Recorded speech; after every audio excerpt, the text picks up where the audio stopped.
When people quieten their mind, spontaneously their heart opens.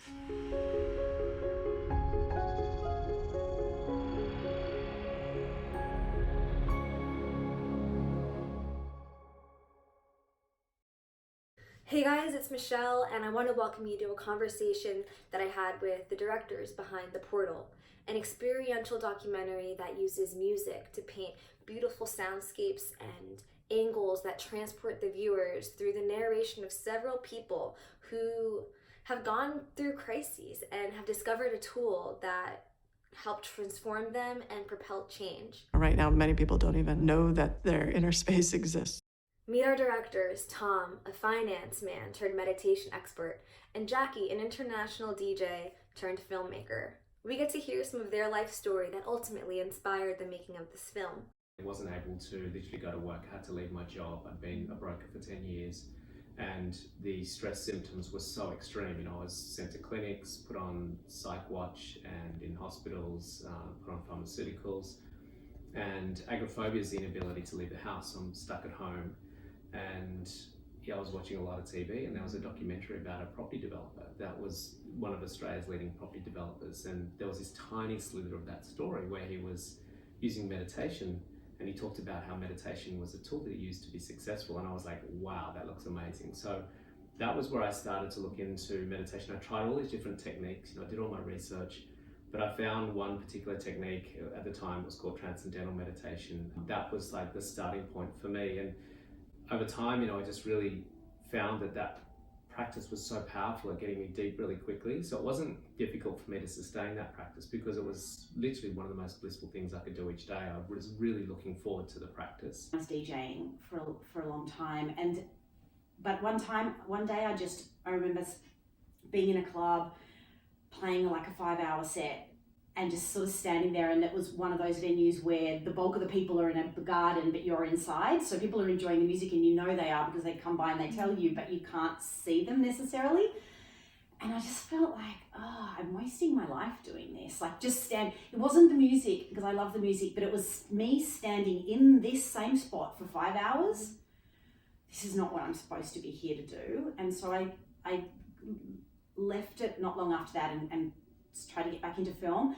And then it was so beautiful with this particular film, The Portal, the way it evolved and my role in it evolved, and to be in a situation to be able to make something that's experiential, to make something that's designed to state shift people, to be a journey for people, and that could bring sort of a lot of my skill sets and beliefs and philosophies on life together in a way, and that also was a musical sort of serenade to the soul and to humanity. It just, I don't know, I just never expected it. Along the way, we talk about embracing change, unconditional love, and the direction technology is heading along with our consciousness. We were, trying to create something that was juxtaposing chaos and calm, and it was really, and played with memory and like laying the ghosts of our past to rest. We wanted people to have a sensation along with other people that they were having a journey with in the film that would validate that the experience of meditation is powerful. Because if you see 6 people go through their own personal transformation using a tool that helps them de-excite, and for them, that's true for them in that story. And if you get to have some momentary experience of that in your journey in that 90 minutes as well, then that's going to be true for you. When people quieten their mind, spontaneously their heart opens. It's always there, it's always ready to open, it's always ready to experience love, but we just got this heavy mind that's just so busy with stresses of the future, regrets of the past, and constantly fragmenting our experience of what's true. And if we quieten the mind down, spontaneously what happens is this heart starts to, and we see it time and time again with people that start meditating, they just feel more compassion, more empathy, more unity, more connection. And so I started to realize, like, we can try and solve all these problems of the world, but really if we just quieten our mind down, a lot of them just kind of dissipate anyway. And we start to feel more connected. We start to feel like, well, your religion and my religion, it kind of like doesn't make any difference that we would be fighting over that, because at the subtlest level, we're doing the same thing. And your race and my race, we're kind of all similar and connected anyway. So all of those sort of separations start to break away, and all the boundaries start to melt away, and we start to experience more unity just spontaneously. Stepping through the portal is an opportunity that we have in every moment. We can either embrace the waves of change or sit in stagnant waters. But The best thing about it is the constant, and whatever we decide to do, it's gonna propel us forward. Gosh, how to embrace change. I like to step into it as much as possible. For the most part, sometimes I'm a little reluctant, but for the most part, I'm kind of like into change and I'm into challenge, and I notice when things are getting stuck. You know, I struggle with change. You know, I've been meditating for 25 years, and it's like, oh my goodness, it's more challenges. Come on, give me a break sometimes. And so, you know, the film has delivered some of the biggest challenges I've ever had. And, you know, I do this practice of gratitude a lot of nights, not every night, but I write 10 things that I'm grateful for that day. And it's so easy to write the things that are really positive in your life. You know, my kids, my partner, you know, the team, the film, and, you know, just fresh running water and the amazing food that I had that day and the sun on my cheek and the wind through my hair. But I'm learning more and more to have gratitude for my challenges, because that's where I'm growing. That's where I'm learning. It's not easy to do that because, you know, I always wish that those challenges would go away and life would be a lot easier.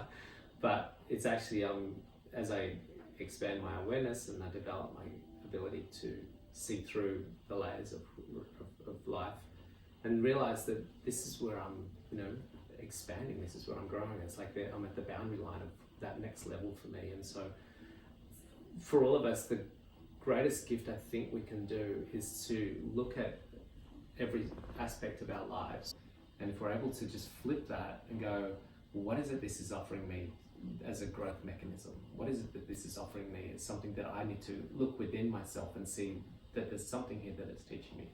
And it's not easy to do that, and quite often I'm kind of looking at the outside world hoping something will change so I'll feel better, which is always the trap that we tend to fall into. But I'm learning more and more to look within and start to realize that there's a relationship that I'm having with the outside world, that's the dynamic that needs to shift. The portal seamlessly weaves in unconditional love as the main theme. And if looking within creates the world that is presented out, what can this tell us about our own will and power to create?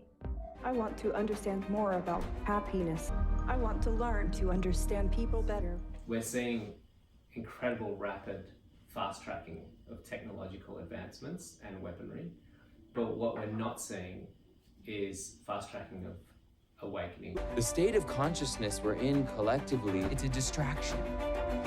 And the simple truth is killing us. Learning what that is, you know, learning what love is, what it's not, and it's changed me a lot. But I do, you know, and it comes up in the film, the relationship with technology and programming unconditional love into robots, and can we program unconditional love into ourselves? I mean, we can, but if we haven't experienced it, if we don't really know what it is, like, what do we do with that? It's like they're just words that get talked about, but I think if you don't experience it, you don't really deeply understand what it is, and that's a first step. And so the possibility of being able to use any kind of technology, so in this instance, you know, robots that kind of look like humans, but any kind of technology that can help us establish a better connection with any of these kind of beautiful experiences in life, I just think it's amazing. I think it's so worthwhile pursuing, and the work that Dr. Julia Mossbridge is doing with the programming that unconditional love into the robots with Hanson Robotics is extraordinary, and the potential that it holds, you know, with person after person after person, just getting that little bit unlocked. And like, as we each get a little bit unlocked, we can go deeper into our own experience, deepen our relationship with others and with the world. So yeah, I'm so excited about it. At the subtlest level, the experience is love. When we transcend the gross level of existence, which is our identification with our form, that's physical, mental, and emotional form, and all the other forms, which are doors and chairs and phones and other people and structures like churches and political organizations and football teams are all forms. But when we transcend the structures of those forms, what we experience at experiential level in that subtlety is unity, and words which might try and encapsulate this reality is things like bliss and love and joy, and even for some ecstasy and rapture.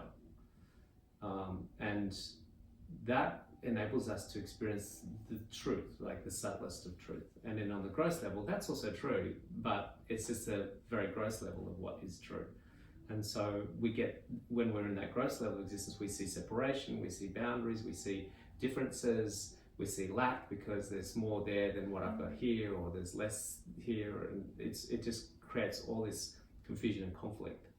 And the way through that is to continue to go away from the gross into the subtle. There's an intuitiveness that arises, and that's where meditation as well helps, is that it allows you to tune into that subtle intuition.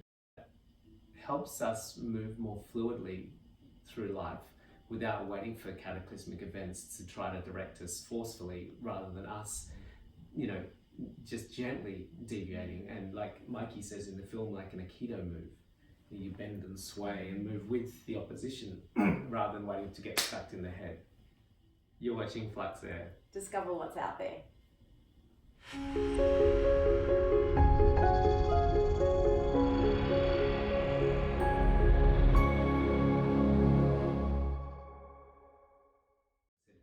If you could, because the reason you're doing your yoga and meditation, your Anthony Robbins events and reading all your books, doing all your seminars, is because you want to wake up and you want to have the experience of enlightenment.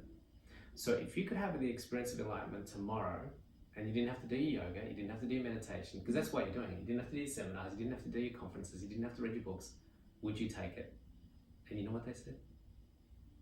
No. I want to do the yoga and the meditation, and I want to do the conferences. So we want to be in the process, interestingly. And the reason we're in the process is to get to a particular point, supposedly, of enlightenment. But if we got the opportunity to get to that destination tomorrow, would we take it?